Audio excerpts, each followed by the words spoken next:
Good morning my dear friends. जय हिंद, जय भारत, वंदे मातरम। यूट्यूब चैनल के हिटलर एकेडमी पर आप सभी लोगों का स्वागत करते हैं।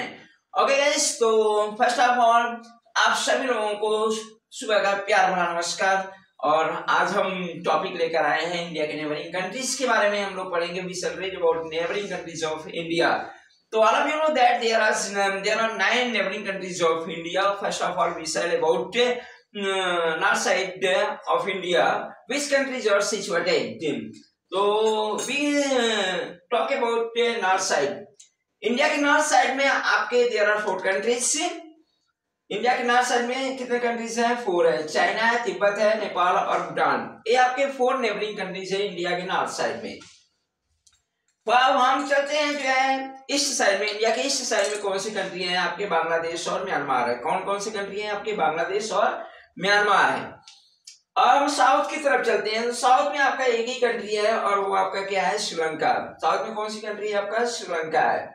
इसके बाद हम लोग चलते हैं वेस्ट साइड। नॉर्थ और वेस्ट साइड की बात करते हैं। We can say about west side. West side में आपका जो है क्या है? अफगानिस्तान और पाकिस्तान है। तो इस प्रकार से आपके 9 क्या है? आपके नेबरिंग कंट्रीज है। अब हम क्या करते हैं? ओशियन के बारे में बात कर लेते हैं। इंडिया को पेनिनसुलर कहा जाता है। Peninsular, what do you mean by peninsular? The which country is situated the 3 side of water is called peninsula।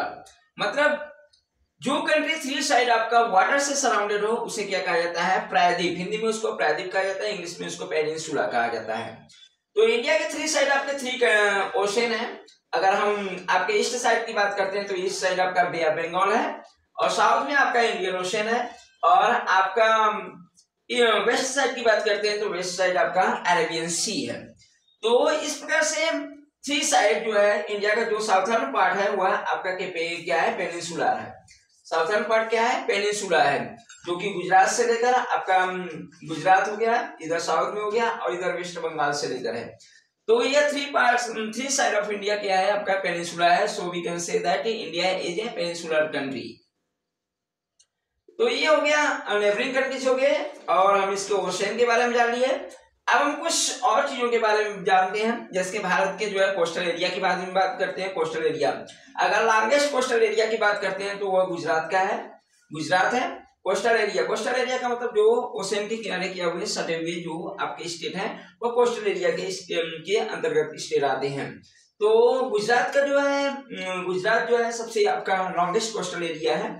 इसके बाद आपका महाराष्ट्र है, गोवा है, कर्नाटका का है, केरला है, तमिलनाडु है और ये आपका आंध्र प्रदेश का एरिया है, उड़ीसा है और ये आपका क्या है? वेस्ट बंगाल है। ये आपके क्या है? कोस्टल एरिया है, जिसमें आपका गुजरात का जो है लॉन्गेस्ट कोस्टल एरिया, गुजरात जो स्टेट है वह सबसे लॉन्गेस्ट एरिया है। इसके भारतीय तटों की बात करते हैं तो इसके अगर हम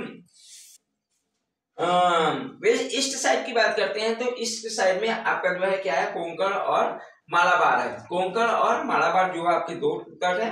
अब इसा हम इधर चलते हैं तो ये आपका जो है कारोमंडल है और उत्तरी सरकार है, यानी कि ये 4 तटों से जो है सराउंडेड है। कोंकण, ये कोंकण हो गया आपका, मालाबार हो गया और ये आपका कारोमंडल हो गया और ये आपका हो गया उत्तरी सरकार। तो इन 4 तटों से क्या हुआ है? घिरा हुआ है। और हम इंडिया की स्टेट की बात करते हैं। All of you know that there are 28 state in India.